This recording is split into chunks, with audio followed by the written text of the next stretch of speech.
before I talk about anything quad related, I'm going to take you guys on a trip down memory lane about some stuff that I literally don't think a single person I know would even care the slightest bit about. And I hope this shows you guys how much I appreciate you. If you have zero desire to know anything about this, please feel free to skip this segment. There is a table of contents in the description down below. You can just skip it entirely.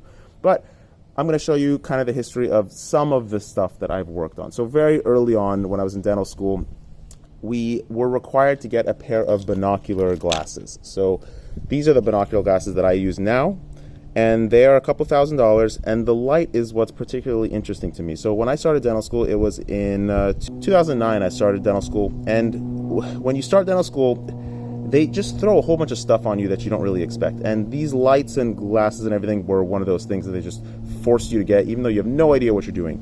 So with these glasses, which are binocular glasses, they're called loupes. They actually do help you see things much closer. And I do use them to solder a lot of the time, but a lot of the time I don't, because I like being able to see a broader spectrum of things. Anyways, so the light is what really interested me, because I had a background in robotics and I had a background in some minor electronics, and it seemed like a great idea. It's essentially a flashlight. I'm going to go through the details, and the reason I'm doing this is because last week when I posted the video about the quad with the headlight, somebody posted something in the description that was speaking exactly my language, that was just tied exactly into my past, and it kind of brought all this up, and I went looking for all this stuff that I'm just going to throw out. So that's why I'm showing it here first before I throw it out, so I have some evidence of it.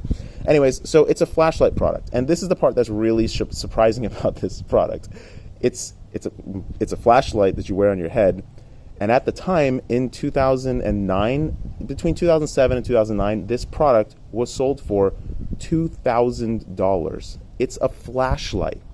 So what happened was, this kid from USC Dental School, and this is the battery. This is what the battery looks like. I'm gonna turn it on for you, see if you can even see it. It's pretty bright. It's very nice and bright, and it's essentially crack for dentists, because the overhead light that we use to look in patients' mouths is pretty terrible. So this is like just beautiful for us. We love it. It's our version of crack. But some kid from USC, the history of this is that some kid from USC was strolling around in Fry's one day, I think, saw a flashlight with like a thrower lens on it. It was an LED, more recent LED flashlight, and he was like, oh wow, that's really interesting. I want to wear this on my head when I do dentistry. So he went to his brother, which is actually an engineer, and his brother redesigned the flashlight into a headlight. And then he started a company called Ultralight Optics. And this company went on to do just millions and millions. They're selling a flashlight that was maybe back then not even $100 to produce, the whole kit, for $2,000. And dentists were buying this by the dozen. So they went on to do extremely well. He dropped out of dental school. His brother got really upset at him for dropping out of dental school, since he was a dentist as well. He really wanted him to get his license. And then it just went back and forth, whatever, till I started dental school. And then the company that was selling us these glasses was like, hey, do you want the light? It's $900. And I laughed in his face. Then I realized he was actually serious. It was $900, and then he went on to tell me that that's the student price. Now, what you're looking at here is like a future generation version of this light, and the original versions were just awful. But the future version now is really excellent. So when he told me that was the student price, I asked, what's the retail price? And he said, $2,200. I was shocked and dumbfounded, because I had a background in this stuff, and I understand, like, all you guys would probably look at this product and say that's a joke. And so I'm like, dude, I can make that for like $100. What are you talking about? And so he was really upset at me. He said, okay, go do it. So over the next year of my dental school, the very first year of my dental school, I essentially prototyped and made this product entirely on my own. I had worked on some things in the past, but I did this 100% on my own. I'm going to take you down kind of my prototypes real quick. So this is the first thing I started to do. I had no real experience in LED stuff at all. So I started with buying a bunch of little Cree chips and the star LEDs. People that do flashlights are very familiar with these things. I started experimenting with which kind of LED might be the best. XPG, XRE, and Candlelight Forums, which is very, very popular, is my source. And I made a lot of friends on there. And that was kind of my original quad community before quads existed. And so I went through these, and I was testing reflectors, and then I tested this weird kind of lens thing, and I decided that this isn't going to work. And then the people on Candlelight Forum said, you know, if you want to make a thrower, you really need a lens. And then there was different methods of making a lens, a Galileo lens to get a nice sharp circle and whatnot, or whatever. It goes on and on. So then I started making the actual prototype, which was this.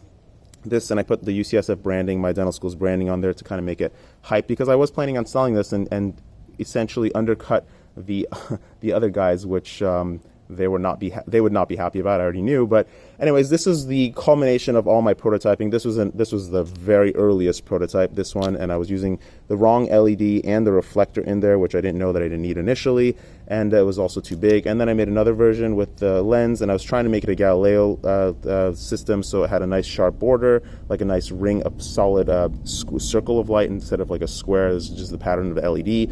And so there was room for 2 lenses inside to do that kind of mechanism, but that didn't work out. And I just skipped back to making the single lens, which now I can't get apart to show you. So it's just a very simple XRE, which is a nice focused LED from the get-go with a lens in front of it, which I designed the lens entirely myself from scratch, and based on my physics from undergrad. The battery system that I was using is just a DC plug here, and this was like the first kind of battery that I went with, and we were using just the Buck Boost, a off-the-shelf product, Buck Boost, but then I redesigned the Buck Boost because I didn't need all that performance, and this is what China gave me. I've been working with China for a while now, which is some big batteries in there, this is the first time I realized that China batteries are a joke. And then the electronics in there, it's just got a power gauge knob, and then I took that a step further, and I redesigned the Buck Boost entirely myself. So this is what we made. This is one version of it, and then we progressed it a little bit further and refined it. And I got this version, which I started using this very, very nice knob on it, which is very silky and very smooth. And then I went straight over to this product, entire redesign. And this is kind of like totally redesigned. It's got like actual software on there, and it gives you a battery gauge, and it has an on-off button because that's very convenient with a belt clip on there.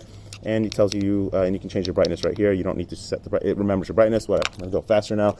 So then I took it a step further, and I wanted to start putting the battery inside the glasses somehow, because I didn't want to wear it on my belt, and that was kind of, people were experimenting with it from other companies, so I decided to experiment with it. This is by batch 4 or 5. I had already sold to all my classmates for about $250, and they all bought into it, and the company came back the following year, was very upset because I had sold the entire school and UCLA and some of USC Dental School on my product. So I essentially ate up their entire market in the Southern California and Northern California region, most of their market at least. But anyways, these later products were never actually realized because I just lost steam and didn't really care anymore. I had already done what I wanted to do. I had gotten my product, and still had the UCSF emblem on there, which I used. I asked them if I could use it, and they said, this is a university. This is the principal of the university, the dean, telling me it's better to ask for forgiveness than ask for permission. I don't know if I should be disclosing this stuff, but I don't know if anybody from my dental school will ever see this stuff, so whatever. Yeah, that dean is no longer there anymore, but he was a fantastic dean. I really do appreciate him. I'm not even going to name him right now. But this is my first prototype of the wireless solution, and then I started making things from acrylic to test to see if I could get it completely in the glasses. This is the space for the battery. And then I shrunk down the Buck Boost even smaller to this little guy. This thing is only, I think it does 150 milliamps. The light is, it's a 3-watt LED, which produces about 250 lumens, 250 to 300 lumens, but you don't need that much light, and it's actually most efficient in about 150 to 200 milliamps. So I left it at that. It really runs at only about 1.5 or 2 watts, and you don't really need any more. Dentists that are crazy and want like super crazy bright lights, I don't know why. You kind of go blind because it's super bright. Anyways, so this is the first kind of in the glasses prototype, and then I moved to this one, which I was 3D printing at that time. I started building some 3D printers and various other things, and this was pretty cool, pretty interesting. My classmates were pretty surprised by it, that I was using it in the clinic. And then I just gave up, and I was like, I'm done with this because I'm just bored of it, and it's profitable, but it's not what I actually want to do, so let's just leave that. And this is the company that I kind of sort of, not teamed up with, but shared some ideas with, because this is actually a brother company to the original ultralight optics company, and there's actually a lot of drama between them and the history of these products. They are very profitable products, and at this point, this light is actually a super duper high grade product. The aluminum is, the highest grade alloy. It has a aspherical lens that is totally custom made and designed and manufactured in the United States at my friend's factory that owns the company.